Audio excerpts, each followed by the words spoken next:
একজন অশিক্ষিত মা তার সন্তানকে পৃথিবীর সেরা ডাক্তার বানায়, আর সে ডাক্তার হয়ে এমন এমন অপারেশন করে যা পৃথিবীর কোনো ডাক্তার করার সাহস পায় না। আর এটা একটি সত্য ঘটনা, যেটা ঘটেছিল 1987 সালে আমেরিকায়। তো চলুন বেশি কথা না বেরিয়ে গল্প শুরু করা যাক। শুরুতেই আমরা দক্ষিণ জার্মানিতে চলে আসি। সময়টা ছিল 1987 সাল। এখানে আমরা এক ডাক্তারকে দেখি যে এই স্বামী স্ত্রীকে বলে, আপনাদের বাচ্চার অবস্থা ভালো না, অপারেশনে অনেক রিস্ক আছে, তাছাড়া চিকিৎসা খরচ অনেক ব্যয়বহুল। তবে তারা তাদের বাচ্চার কন্ডিশন দেখে হতবাক হয়ে যায়। এরপর আমরা আমেরিকায় চলে আসি। এখানে আমরা ডক্টর কার্সনকে দেখি যে একটি বাচ্চা মেয়ের ব্রেন অপারেশন করছিল। তখন তার কাছে তার সিনিয়র ডক্টরের ফোন আসে আর তাকে বলে সে যেন ফ্রি হলে তার সাথে দেখা করে। কার্সন অপারেশন শেষ করে তার সিনিয়রের কাছে আসে। তখন তার সিনিয়র তাকে একটি রিপোর্ট দেখায়। তার সিনিয়র বলে 2 মাস আগে এরা সিজারে হয়েছে, এত সমস্যার পরও এরা এখনো জীবিত আছে। কার্সন রিপোর্ট দেখে বলে, এরকম যমজ বাচ্চাদের আলাদা করলে দোনোজনই মারা যাবে, কারণ এর আগে এই অপারেশন করে কেউ সফল হয়নি। কার্সনের সিনিয়র বলে, হ্যাঁ, এটা বাচ্চার মা বাবা জানে। আসলে কার্সন কোনো সাধারণ ডক্টর ছিল না, বরং সে পৃথিবীর সেরা 10 জন ডাক্তারের মধ্যে একজন ছিল। সে ইতিপূর্বে এমন এমন কিছু অপারেশন করেছে যা পৃথিবীর কোনো ডাক্তার করেনি। তাই তার সিনিয়র চায় সে যেন এই অপারেশনটা করে, তবে এর জন্য তাকে জার্মানিতে যেতে হবে। এরপর কার্সন তার ওয়াইফের সাথে এই বিষয় নিয়ে আলাপ করে। কার্সন বলে, এরকম অপারেশনে হয় দুজনের একজন বাঁচে, নয়তো দোনোজনই মারা যায়।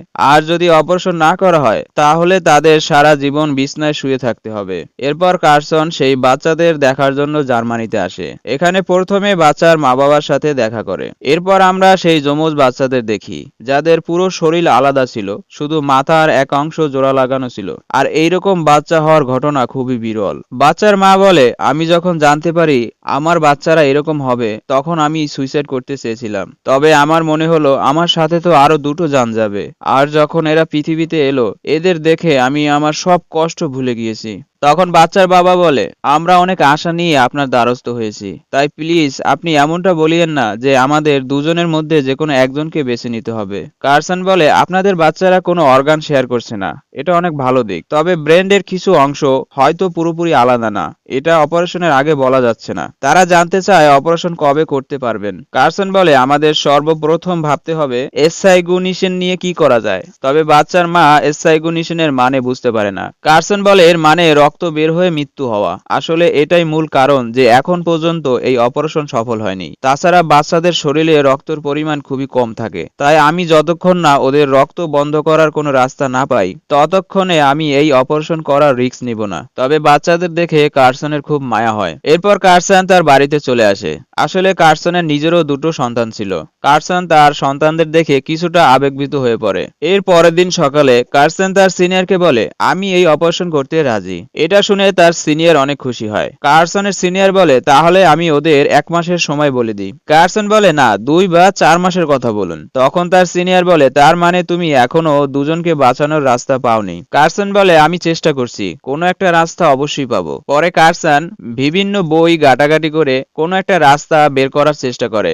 আর তখনই কার্সনের তার ছোটবেলার স্মৃতি মনে পড়ে যায়। আর এখান থেকে আমরা ডেট্রয়েট শহরে চলে আসি। সময়টা ছিল 1961 সাল। আর এই ছোট্ট ছেলেটাই হলো কার্সন। আর এই মেয়েটার নাম ক্যাথি। আর এই ছেলেটার নাম মার্ক। ক্যাথি আর মার্ক ক্লাসের সেরা স্টুডেন্ট। এখানে টিচার বেশ কিছু প্রশ্ন করে আর পরে সবার কাছে জানতে চায় কে কয়টা প্রশ্নের উত্তর লিখেছে। প্রথমে টিচার ক্যাথির কাছে জানতে চায়। ক্যাথি বলে 25। এরপর মার্কের কাছে জানতে চায়। মার্ক বলে 30, মানে সে সবগুলোর উত্তর লিখেছে। এরপর কার্সনের কাছে জানতে চায়। কার্সন একটু সময় নিয়ে বলে নন। টিচার শুনতে পায় 9, তবুও টিচার কার্সনকে শাবাশি দেয়। ক্যাথি বলে, ম্যাডাম, ও 9 বলেনি, ও বলেছে নন, মানে কার্সন একটি প্রশ্নের উত্তর লেখেনি। এর জন্য ক্লাসের সবাই তাকে নিয়ে হাসাহাসি করে। ক্লাস শেষে মার্ক ও বাকি সবাই আবারও কার্সনকে নিয়ে হাসাহাসি করে। তখন মার্ক বলে, তুমি একটা বুদ্ধু, তুমি কিছুই পারো না, তুমি হলে আমাদের ক্লাসের সবচাইতে বড় বেকুব। এটা শুনে কার্সন রেগে যায় আর রাগের মাথায় মার্ককে এক ঘুষি মেরে বসে। এতে করে মার্কের নাক ফেটে যায়। এর জন্য কার্সনের মাকে স্কুলে ডাকে আর টিচার বলে ও যাকে মেরেছে তার 5টা সেলাই লেগেছে। তবে কার্সনের মা খুবই চালাক আর সাহসী ছিল। সে বলে, আমি এটার ব্যবস্থা নিচ্ছি। তখন টিচার বলে, আপনি আপনার ছেলের রিপোর্ট কার্ড দেখেছেন? টিচার কার্সনের রিপোর্ট কার্ড দেখায়। রিপোর্ট কার্ডে তার মা দেখে কার্সন সব সাবজেক্টই হয় এফ, নয়তো ডি, নয়তো এস, নয়তো ইউ, মানে সে কোনো সাবজেক্টই ভালো করছে না। এরপর কার্সনের মা কার্সনকে বলে, তোমার কি হয়েছে? তুমি বস্টন বস্টনে থাকার সময় তো এর চাইতে ভালো রেজাল্ট করতে, তাহলে এখানে কি হয়েছে? কার্সন বলে, বস্টনের পড়াশোনা সহজ ছিল, ওখানে কেউ প্রশ্ন করতো না, আর এখানের পড়াশোনা অনেক কঠিন, এখানে আমার কিছুই বুঝে আসে না। কার্সনের মা বলে, তুমি তোমার রাগের উপর কন্ট্রোল করা শিখো, এত রাগ থাকা ভালো না। এখানে কার্সনের মা অনেক সুন্দর করে কার্সনকে বোঝায়। সে বলে, তুমি সবকিছুই পারবে, তুমি শুধু তোমার ব্রেন ব্যবহার করছো না, তুমি বাজে চিন্তা ছেড়ে দাও, সৃষ্টিকর্তা আর আমি তোমার সাথেই আছি। এরপর রাতে কার্সন আর তার ভাই কার্টিস টিভি দেখছিল। কার্টিস কার্সনের বড়, আর কার্টিস কার্সনের চেয়ে কিছুটা মেধাবী ছিল। তাদের মা কাজ শেষ করে বাসায় আসে, আর সে জানতে চায় তারা হোমওয়ার্ক করেছে কিনা। কার্টিস বলে তার প্রায় শেষ, তবে কার্সনের এখনো শেষ হয়নি, সে একটি বিষয় বুঝতে পারছে না, তাই তার সাহায্য লাগবে। কার্সন তার মাকে বলে, মা আমি এটা বুঝতে পারছি না, তুমি এটা আমায় একটু বুঝিয়ে দাও। কার্সনের মা বলে, বেটা আমার চশমা ভেঙে গেছে, তাই তুমি পড়ে শোনাও, আমি বুঝিয়ে দিচ্ছি। তখন কার্সনের মা বুঝতে পারে কার্সনের পড়তে সমস্যা হচ্ছে। তখন সে একটু দূরের একটি প্যাকেট দেখিয়ে বলে, ওখানে কি লেখা বলো তো? কার্সন বলে, এত দূরের লেখা আমি কি করে বলবো? তখন তার মা বুঝতে পারে কার্সনের চশমা লাগবে। এর কিছুদিন পর টিচার সবাইকে তাদের রেজাল্ট দেয়। টিচার দেখে কার্সনের রেজাল্ট আগের চেয়ে কিছুটা ভালো হয়েছে, সে এবার ডি পেয়েছে। এতে তার মাও খুশি হয়, তবে তাদের মা বলে তোমাদের আরো পরিশ্রম করতে হবে। আর এখানে আমরা জানতে পারি কার্সন ইমাজিনেশন করতে পারতো না, মানে সে কোনো কিছুই কল্পনা করতে পারে না। তাছাড়া কার্সন সবসময় নিজেকে বোকা মনে করত, তবে তার মা তাকে বোঝায় তোমার ব্রেন্ডে পুরো পৃথিবীর জ্ঞান আছে, তুমি শুধু তোমার চোখ যেটা দেখায় সেটার বাইরে কিছু দেখার চেষ্টা করো। এরপর রাতের বেলা সবাই মিলে টিভি দেখছিল। টিভিতে একটি ফ্যামিলি ড্রামা চলছিল, যেখানে একজন বাবা তার সন্তানদের নিয়ে হাসি খুশি সময় কাটাচ্ছে। আর এই শো দেখে কার্টিস আর কার্সনের অনেক ভালো লাগছিল।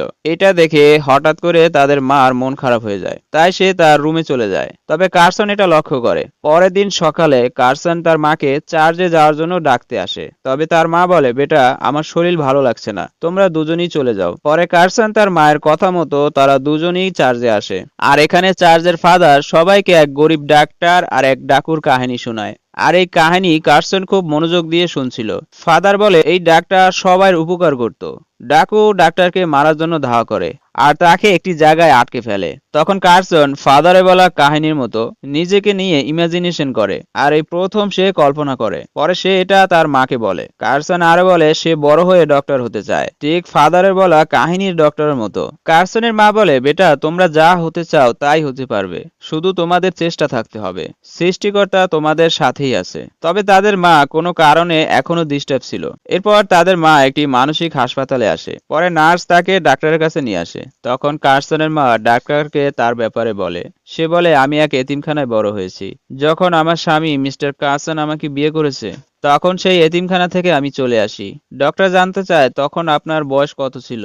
সে বলে 13 বছর। এটা শুনে ডক্টর কিছুটা অবাক হয়। কার্সনের মা বলে, আমি খুব ভালোই ছিলাম, আমাদের একটি বাড়ি ছিল, দুটো সুন্দর বাচ্চা ছিল, সব নিয়ে আমি খুব সুখী ছিলাম। তবে একটা সময় আমি জানতে পারি আমার স্বামীর আরো একটি সংসার আছে, আর সেখানে তার সন্তানও আছে। এটা জানার পর আমার সবকিছু এলোমেলো হয়ে যায়। এগুলো বলার সময় তার চোখ বেয়ে পানি পড়ছিল। ডাক্তার বলে, এই ঘটনা কতদিন আগের? সে বলে 5 বছর হয়ে গেছে, কিন্তু আমি তাকে ছাড়তে পারিনি, কারণ আমার সন্তানদের তাদের বাবার দরকার ছিল। ডাক্তার বলে, আপনি কি এখনো আপনার স্বামীর সাথেই থাকেন? কার্সনের মা বলে, না, আমি যখন জানতে পারি ও ড্রাগস বিক্রি করে, তখন আমি আমার সন্তানদের নিয়ে চলে আসি।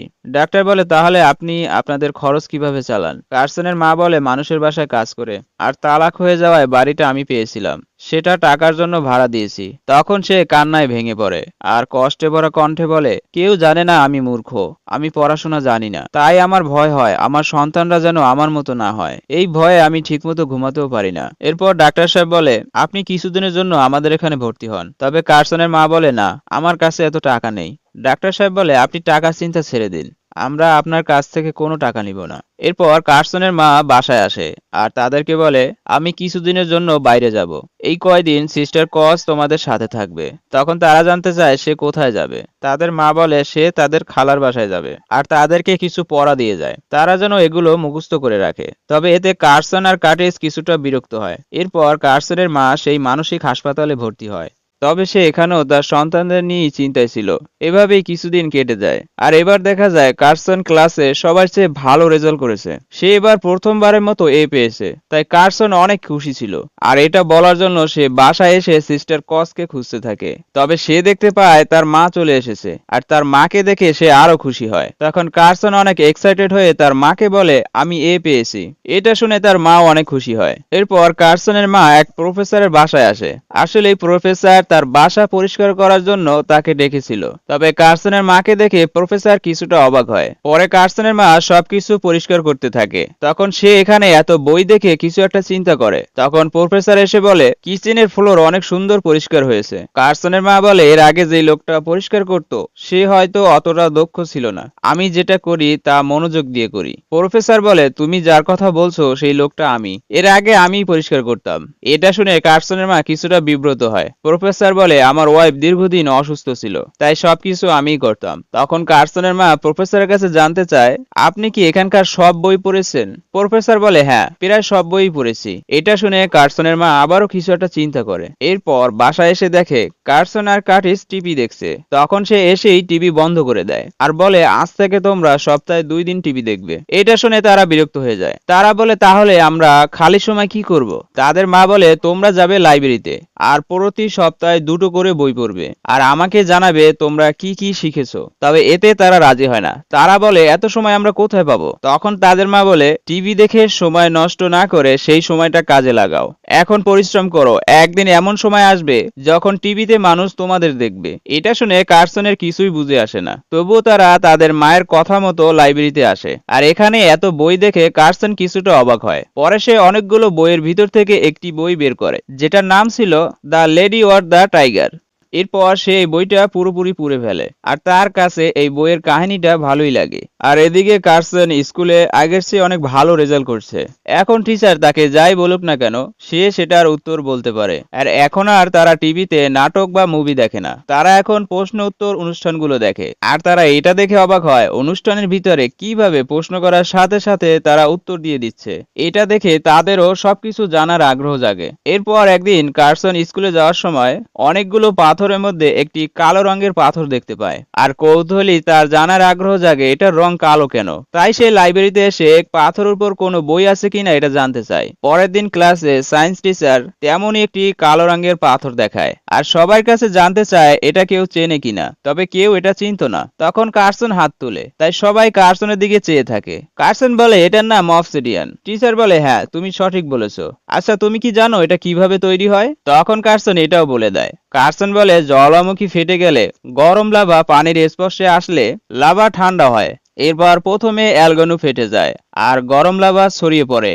আর পানির স্পর্শে থাকায় এলিমেন্টস ক্যালিলেস করে। পানি ঠান্ডা হওয়ায় হাওয়া বেরিয়ে যায় আর এটার সারফেস ক্লিজ হয়ে যায়। তারপর লাভা সলিডিফাই হয় আর এরপরই আমরা পেয়েছি অবসিডিয়ান। এটা শুনে টিচার অবাক হয়ে যায়। সে বুঝতে পারে না ওর এত ছোট বয়সে এত কিছু তো জানার কথা না। তাই টিচার ক্লাস শেষে কার্সনকে তার সাথে দেখা করতে বলে। এটা শুনে কার্সন কিছুটা আপসেট হয়। সেভাবে হয়তো তার উত্তরে ভুল হয়েছে। এরপর কার্সন ক্লাস শেষে টিচারের কাছে আসে আর সে প্রথমেই সরি বলে। টিচার বলে, সরি কেন বলছো? তুমি একদম সঠিক উত্তর দিয়েছো। তখন টিচার কার্সনকে মাইক্রোস্কোপ মেশিং এর মাধ্যমে কিছু একটা দেখায়। কার্সন দেখে সেখানে কিছু একটা নড়াচড়া করছে। তখন টিচার বলে, তুমি কি জানো এটা কি? কার্সন বলে, না। টিচার বলে, এটা একটা আলাদা দুনিয়া যেটা খালি চোখে দেখা যায় না। আর এটা দেখে কার্সনের আরো নতুন কিছু জানার আগ্রহ জাগে। এরপর থেকে কার্সনের বই পড়তে অনেক ভালো লাগে, এমনকি সে বাথরুমে বসেও বই পড়তো। আর তারা এখন টিভিতে প্রশ্ন উত্তর অনুষ্ঠান ছাড়া আর কিছুই দেখে না। আর টিভিতে প্রশ্ন করা হলে তারা বাসায় বসেই আগে উত্তর দিয়ে দিত। মানে তাদের জ্ঞান অর্জন করাটা এখন নেশার মতো হয়ে গেছে। আর এইভাবেই 4 বছর কেটে যায় আর কার্সন এখনো ক্লাসে সবার চেয়ে ভালো রেজাল্ট করে।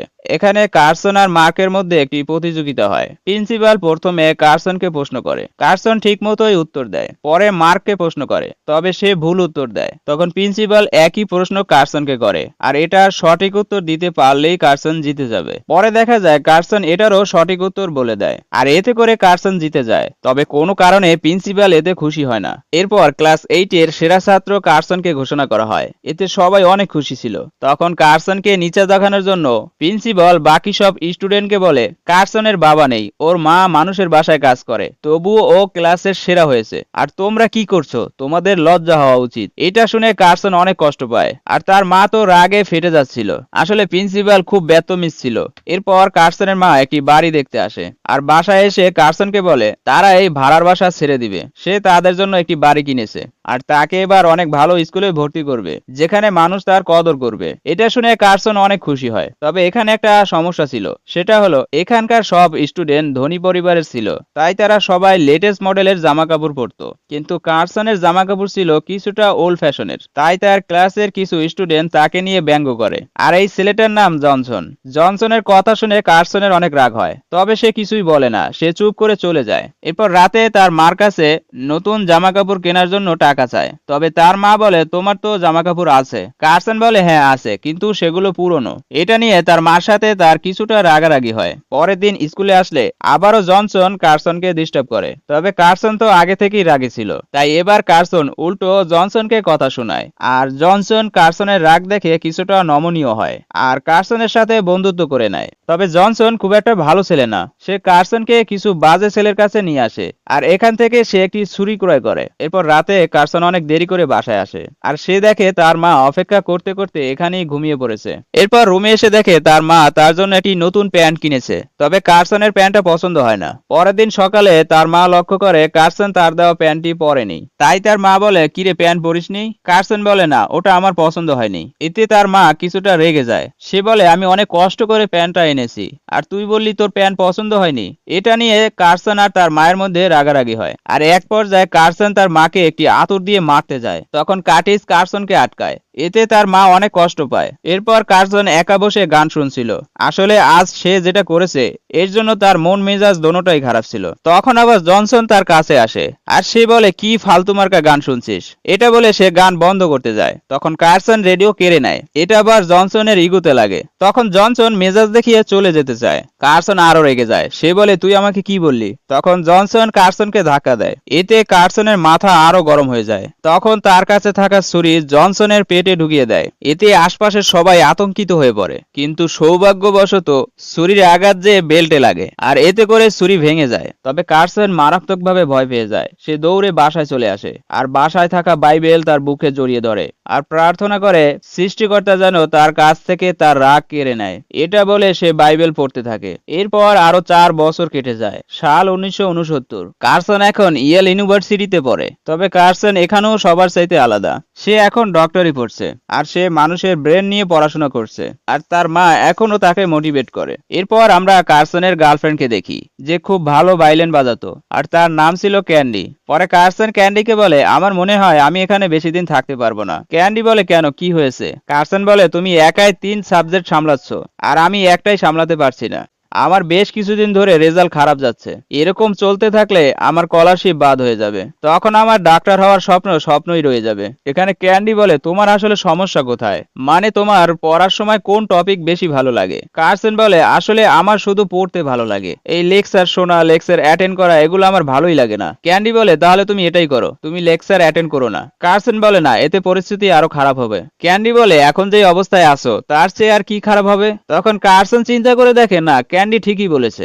এরপর কার্সন শুধু পড়ার উপর ফোকাস করে, আর এরই মধ্যে ফাইনাল পরীক্ষা চলে আসে। কার্সন তার সর্বোচ্চ দিয়ে পড়তে থাকে, তবে একটা পর্যায়ে তার মাথায় আর কিছুই ঢুকতেছিল না। তখন কার্সন দেখে তার প্রফেসর খুব জোরে জোরে একটি প্রশ্ন লিখেছে, আর লেখার আওয়াজে বিরক্ত হয়ে কার্সন প্রফেসরের হাত থেকে চক কেড়ে নেয়। আর ঠিক তখনই সে আর প্রফেসরকে দেখতে পায় না। তখন আবার সে তার মাকে দেখতে পায়। তার মা তাকে বলে ব্ল্যাকবোর্ডের প্রশ্ন সলভ করো। তখন কার্সন পাশেই একটি বই দেখতে পায়, আর সে বইয়ের কাছে আসে, তবে সে পরক্ষণেই আর বইটি দেখতে পায় না। তখন তার মা বলে, তোমার কোনো বই লাগবে না, তুমি নিজেই একটি বই। এরপর বোঝা যায় কার্সন আসলে এতক্ষণ স্বপ্ন দেখছিল, আর সে পরীক্ষার জন্য অনেকটা দেরি করে ফেলেছে। তখন কার্সন তাড়াতাড়ি বাসা থেকে রেডি হয়ে বেরিয়ে পড়ে, আর ঠিক শেষ মুহূর্তে পরীক্ষা হলে আসে। এরপর প্রফেসর সবাইকে শুরু করতে বলে। কার্সন প্রশ্নপত্র দেখে অবাক হয়ে যায়, কারণ সে স্বপ্নে যেই প্রশ্ন দেখেছিল ঠিক একই প্রশ্ন এখানে এসেছে। এরপর সে পরীক্ষা শেষ করে। এর কিছুদিন পর রেজাল্টের দিন চলে আসে। কার্সন দেখে সে 97 পেয়ে এ অর্জন করেছে। এটা দেখে সে অনেক খুশি হয়। সে ক্যান্ডিকে বলে, দেখো আমি নিউরোসার্জন হতে যাচ্ছি, তাই তুমি আমাকে বিয়ে করো না, কারণ আমায় বাসার চেয়ে হসপিটালে বেশি থাকতে হবে। এখানে ক্যান্ডি অনেক খুশি ছিল।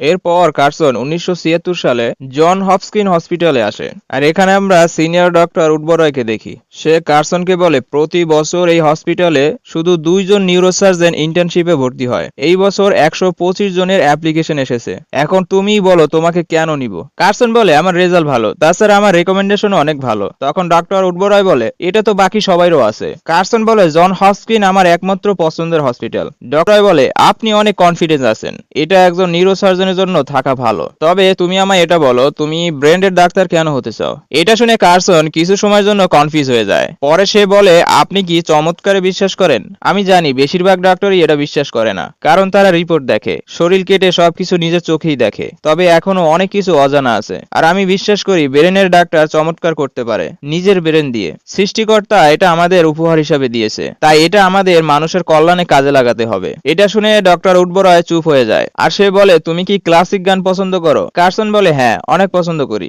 ডক্টর বলে, তোমার সাথে আমার অনেক মিল আছে। এটা বলে সে কার্সনের সাথে হ্যান্ডশেক করে, মানে কার্সনের এখানে ভর্তি কনফার্ম। এটা বুঝতে পেরে কার্সনের যেন খুশির ঠিকানা ছিল না। এর পরের দিন কার্সনের হসপিটালে প্রথম দিন ছিল, সে অনেক খুশি ছিল। এরপর আমরা নার্স স্মিথকে দেখি, যে কার্সনকে বলে, তুমি অনেক দেরি করে এসেছো, ডক্টর সার্জ এখনই সার্জারির জন্য যাবে, তুমি তাড়াতাড়ি ওখানে যাও। কার্সন বলে, কিন্তু আমি তো এখনো পার্মানেন্ট হইনি। পরে নার্স স্মিথ বলে, ও আচ্ছা, তাহলে তুমি ওখানে ডক্টর ফার্মিংটন আছে, ওনার সাথে যাও। এরপর ডাক্তার সবাইকে এক পেশেন্টের কাছে নিয়ে আসে। ডাক্তার বলে, এনার যে রোগ হয়েছে তার নাম হলো অনহ্যাপি লিন্ডা, যার কারণে তার ব্রেনে অনেকগুলো ছোট ছোট টিউমার হয়েছে। এর জন্য আগামীকাল তার আবারও অপারেশন করা হবে। ডাক্তার কার্সনকে ব্লাড স্যাম্পল নিতে বলে, তবে কার্সন রিপোর্ট দেখে বলে, আমার মনে হয় ওনার ব্লাড না নেওয়াটাই ভালো হবে। এটা শুনে ডক্টর রেগে যায়। সে বলে, তোমার কি মনে হয় তাতে আমার কিছু যায় আসে না, আমি ব্লাড নিতে বলেছি, ব্লাড নাও। এখানে ডাক্তারের এরকম ব্যবহার কার্সনের খারাপ লাগে। ডক্টর আরো বলে, তুমি নিজেকে সংযত রাখো, নয়তো আমি তোমাকে এখান থেকে বাদ দিয়ে দিব।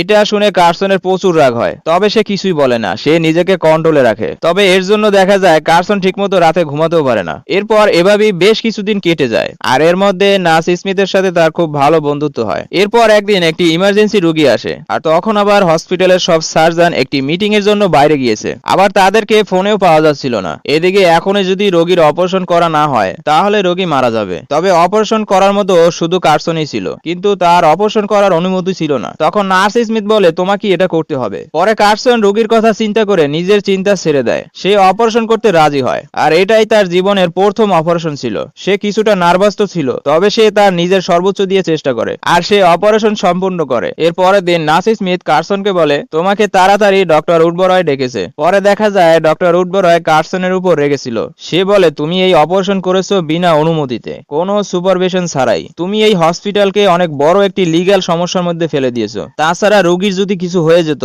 তাহলে তোমার কেরিয়ার এখানে শেষ হয়ে যেত। তুমি এত বড় রিস্ক কেন নিয়েছো? কার্সন কিছুই বলে না, সে চুপ করে থাকে। তখনই ডক্টর উডবরয় বলে, তুমি একদম ঠিক সিদ্ধান্ত নিয়েছো, আমার তোমার প্রতি গর্ব হচ্ছে। তুমি নিজের চিন্তা না করে রোগীর চিন্তা আগে করেছো। এটা শুনে কার্সন স্বস্তির নিঃশ্বাস ফেলে। এরপর বেশ কয়েক বছর কেটে যায়, সাল 1985। পরে একদিন 4 বছর বয়সী একটি ছোট্ট মেয়েকে হসপিটালে ভর্তি করা হয়, যে মূলত একটু পরপরই বেহুশ হয়ে যায়, আর তার শরীর ছটপট করতে থাকে। পরে এই কেসটা কার্সনের কাছে আসে, আর কার্সনের এখন প্রমোশন হয়েছে, সে এখন চিফ অফ পেডিয়াট্রিক নিউরোসার্জন। এই ডাক্তার তাকে বলে, এই মেয়েটার নাম সান্থিয়া, ওর 1.5 বছর বয়স থেকে এমনটা হচ্ছে। ওর এখন পর্যন্ত অনেক ট্রিটমেন্ট করা হয়েছে, কিন্তু কোনো কিছুতেই লাভ হয়নি। তাই তার পেরেন্টসকে বলা হয়েছে এর কোনো চিকিৎসা নেই। কার্সন মেয়েটার রিপোর্টগুলো ভালো করে দেখে। এরপর মেয়েটার কাছে আসে, তখন মেয়েটার মা বলে, ও শুধু এই সময় শান্ত থাকে। এর আগে মোট 45 ধরনের ওষুধ খাওয়ানো হয়েছে, কিন্তু কোনো কিছুতেই লাভ হয়নি। এক ডাক্তার বলেছে ওর নাকি কোনো চিকিৎসা নেই। তখন কার্সন বলে এরকম কিছুই না। সান্থিয়ার মা বলে তাহলে কি আপনি আমার মেয়েটাকে সুস্থ করতে পারবেন? কার্সন বলে আমি চেষ্টা করে দেখতে পারি। পরে কার্সন এই রোগটা নিয়ে ঘাটাঘাটি করে আর সে একটি রাস্তা বের করে। এরপর সান্থিয়ার মা বাবার সাথে আলাপ করে। কার্সন বলে আপনাদের মেয়ের ব্রেনের বাম সাইডের কিছু অংশ কেটে ফেলতে হবে। এটা শুনে তারা চমকে যায়। সান্থিয়ার বাবা বলে তাহলে ও কিভাবে বেঁচে থাকবে? কার্সন বলে এটা অতটাও জটিল না। আমি জানি না কেন, তবে বাচ্চাদের মস্তিষ্কে ঠিক হবার অ্যাবিলিটি অনেক বেশি। মস্তিষ্ক খারাপ হয়ে যাওয়া অংশের দায়িত্ব নিয়ে নেয় আর ধীরে ধীরে নিউরোসার্জিক্যাল সিস্টেম রিস্টোর করে নেয়। সান্থিয়ার মা বলে আপনার কি মনে হয় এই তরিকা কাজ করবে?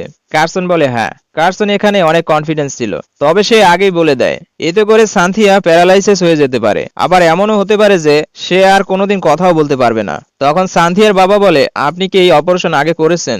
কার্সন একটু চুপ থেকে বলে না। তবে সান্থিয়ার বাবা মার কাছে আর কোনো রাস্তাও ছিল না। তবে কার্সন এই অপারেশন নিয়ে নিজেও কিছুটা নার্ভাস ছিল। এদিকে দেখা যায় কার্সনের ওয়াইফ প্রেগনেন্ট ছিল। পরের দিন সকাল 6:15 অপারেশন শুরু করে। প্রথমে মস্তিষ্কের উপরের এক অংশ কেটে ফেলে, এরপর মস্তিষ্কের ভিতরে কিছু একটা পুশ করে, তারপর মস্তিষ্কের বাম অংশ কেটে আলাদা করে ফেলে।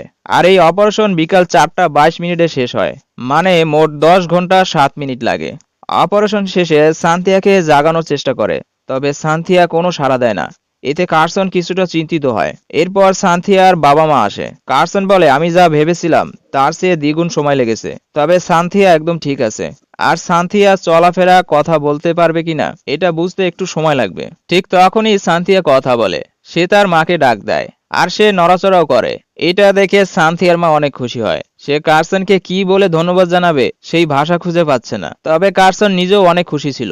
এরপর এই খবরটা পুরো আমেরিকায় ছড়িয়ে পড়ে আর এটা নিয়ে সেই সময় অনেক চর্চা হয়েছিল। এরপর এক রাতে তার ওয়াইফ তাকে ঘুম থেকে জাগায় আর সে দেখে তার ওয়াইফের ব্লিডিং শুরু হয়েছে। কার্সন তাড়াতাড়ি তার ওয়াইফকে হসপিটালে নিয়ে আসে আর সে এখানে অনেক চিন্তিত হয়ে পড়ে। কিছু সময় পর ডক্টর এসে বলে আপনার ওয়াইফ ভালো আছে, আগের চেয়ে সুস্থ, তবে আপনার বাচ্চাকে বাঁচানো যায়নি। এটা শুনে কার্সন মারাত্মকভাবে কষ্ট পায়, মানো তার সবকিছু থেমে গেছে। এরপর তার মা তার কাছে আসে। তখন কার্সন কষ্ট ভরা কণ্ঠে বলে মা আমি কিছুই করতে পারলাম না। পরের দিন সকালে তার ওয়াইফ দেখে কার্সন তার পাশেই বসে আছে। ক্যান্ডি বলে তুমি ডিউটিতে যাওনি? কার্সন বলে হ্যাঁ আমি ডিউটিতেই আছি। ক্যান্ডি বলে আমি বলতে চেয়েছি তুমি এখনো হসপিটালে কেন যাওনি? তোমার রুগীদের তোমার প্রয়োজন আছে। কার্সন বলে না, এখন তোমার আমাকে প্রয়োজন। ক্যান্ডি বলে ওনাদের বেশি প্রয়োজন, এখনই হসপিটালে যাও। এটা শুনে কার্সনের ক্যান্ডির প্রতি আরো রিসপেক্ট বেড়ে যায়। পরে কার্সন হসপিটালে আসে আর সারাদিন অনেকগুলো বাচ্চার চেক আপ করে।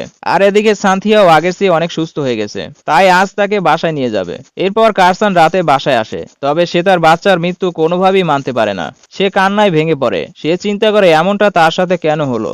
আর এখান থেকে আমরা মুভির শুরুতে চলে আসি। সময় 1987 সাল, যেখানে কার্সন সেই যমজ বাচ্চাদের ব্লাড বন্ধ করার রাস্তা খুঁজছিল, তবে সে কোনোভাবেই কোনো রাস্তা বের করতে পারছিল না। এরপর রাত্রে খাবার শেষে কার্সন কিচেনে আসে। তখন তার মা বলে পুরোনো দিনের কথা মনে পড়ে গেল। তোর কি মনে আছে খাবার শেষে তুই আর আমি থালা বাসন ধৌত করতাম? কার্সন বলে হ্যাঁ, কারণ সেই সময় আমাদের শেফ আর কাজের লোক ছিল না। কার্সনের মা বলে ছিল তো, তুমি এখন তার সাথেই কথা বলছো। এটা শুনে কার্সন মুচকি হাসি দেয়। তখন তার মা বলে আমি আমার সন্তানদের নিয়ে গর্ব করি। কার্টিস হয়েছে ইঞ্জিনিয়ার আর তুমি হয়েছো ডক্টর। তখন তার মা খেয়াল করে কার্সন কোনো একটা বিষয় নিয়ে চিন্তিত ছিল। তার মা বলে তুমি কি এখনো সেই যমজ বাচ্চাদের নিয়ে চিন্তা করছো? কার্সন বলে আমার মনে হচ্ছে যেন আমি কিছুই জানি না, যেমন এই বন্ধ কলের মতো, আটকে দিলে আর কিছুই বের হয় না। এখানে কার্সন অনেকটা হার মেনে যায়, কারণ সে রক্ত বন্ধ করার কোনো রাস্তাই পাচ্ছে না। তখন তার মৃত বাচ্চার কথা মনে পড়ে আর সে কান্নায় ভেঙে পড়ে। তখন তার মা তাকে মোটিভেট করে। তার মা বলে তুমি অবশ্যই পারবে, তুমি চেষ্টা করো, তোমার মধ্যে সেই যোগ্যতা আছে,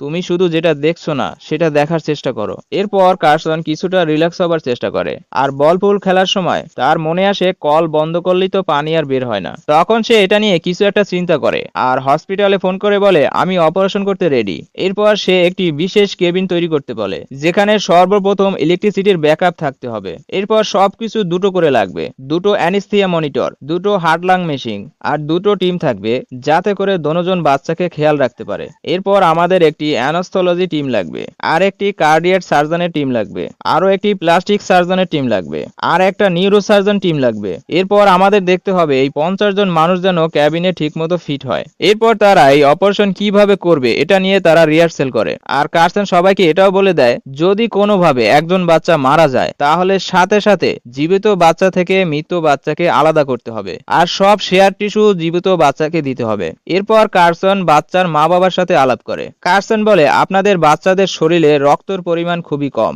তাই রক্ত বের হওয়া যদি বন্ধ করা যায় তাহলেই অপারেশন সাকসেস হবার সম্ভাবনা আছে, আর এটা শুধু ওদের হার্ট বন্ধ করেই সম্ভব। এই কথা শুনে তারা ভয় পেয়ে যায়। তখন কার্সন তাদেরকে আশ্বস্ত করে, সে বলে এটা কোনো প্রথমবার হচ্ছে না, এর আগেও কার্ডিও ভেস্কুলার সার্জনরা বহুবার এই পদ্ধতিতে অপারেশন করেছে, তবে এরকম অপারেশনে এবারই প্রথম করা হবে। আর এটা শুধু আমরা 1 ঘন্টার জন্য করতে পারবো, আর এই 1 ঘন্টা অনেক ইম্পর্টেন্ট, কারণ এই 1 ঘন্টার মধ্যে তাদের রক্তের শিরা আলাদা করতে হবে, যাতে করে হার্ট পুনরায় চালু হলে রক্ত বের হবার কোনো সুযোগ না পায়। বাচ্চাদের বাবা বলে এত কিছু 1 ঘন্টার মধ্যে কিভাবে করবেন? কার্সন বলে এর জন্য আমরা অনেক রিহার্সেল করেছি, এখন শুধু প্রার্থনা করুন। এরপর 5ই সেপ্টেম্বর 1987 সালের সকাল 7:15 অপারেশন শুরু হয়। প্রথমে মস্তিষ্কের উপরের টিস্যু কেটে ফেলা হয়, আর 9:41 কার্ডিয়াক সার্জনের কাজ শেষ হয়। এরপর অপারেশনের জন্য কার্সন আসে। কার্সন কিছুটা নার্ভাস ছিল, তার চোখের সামনে বাচ্চাদের ছবি ভেসে ওঠে। এরপর সে সার্জারি শুরু করে। এদিকে দেশের বিভিন্ন চ্যানেলের রিপোর্টাররা এসেছিল, আর বাচ্চাদের বাবা মা প্রার্থনা করছিল। আর দেখতে দেখতে রাত 9:45 বেজে যায়। অপারেশন এখনো চলছিল, তবে কার্সন যতটা ভেবেছিল তার চেয়ে কয়েক গুণ বেশি কঠিন হয়ে যাচ্ছিল। এরপর রাত 12:19 পর বাচ্চাদের হার্ট বন্ধ করা হয়। এখন কার্সনকে এই 1 ঘন্টার মধ্যে অনেকগুলো কাজ শেষ করতে হবে। এর প্রায় আধা ঘন্টা পর বাচ্চাদের আলাদা করা হয়। এরপর দুটো টিম আলাদা হয়ে যায়, আর দুটো গ্রুপ 2 জন বাচ্চাকে দেখে। এখানে কার্সন দেখে সে যতটা ভেবেছিল তার চেয়ে 3 গুণ বেশি সময় লাগতেছে। একটা সময় কার্সন বুঝতে পারে সে হয়তো সময় মতো শেষ করতে পারবে না, তবে কার্সন হার মানে না, সে তার সর্বোচ্চ দিয়ে চেষ্টা করতে থাকে, আর ঠিক 5 সেকেন্ড আগে তার কাজ সম্পূর্ণ করে। এরপর এক এক করে দোনোজন বাচ্চার হার্ট পুনরায় চালু করে। পরে কার্সনের টিম সরে যায়, আর এবার অপারেশনের জন্য প্লাস্টিক সার্জনরা আসে। কার্সন অপারেশন থিয়েটার থেকে বেরিয়ে আসে। তখন সময় ছিল 6 সেপ্টেম্বর সকাল 5:15, মানে এই অপারেশন পুরো 22 ঘন্টা চলেছে। এরপর কার্সন বাচ্চাদের মা বাবার কাছে আসে। কার্সন তাদেরকে বলে প্রথমে কোন বাচ্চার সাথে দেখা করতে চান। এটা শুনে তাদের যেন খুশি ঠিকানা ছিল না। তারা খুশিতে কার্সনকে জড়িয়ে ধরে, আর বাচ্চার বাবা তো খুশিতে কান্নাই করে দেয়। এরপর তারা তাদের বাচ্চাদের কাছে আসে। তারা যেন তাদের চোখে বিশ্বাস করতে পারছিল না। আর এইরকম অসম্ভবকে সম্ভব করার জন্য কার্সন আর তার টিমের সুনাম সব জায়গায় ছড়িয়ে পড়ে। আর এখানে এই মুভিটা শেষ হয়ে যায়। বন্ধুরা, আবারও কথা হবে অন্য কোনো মুভি নিয়ে।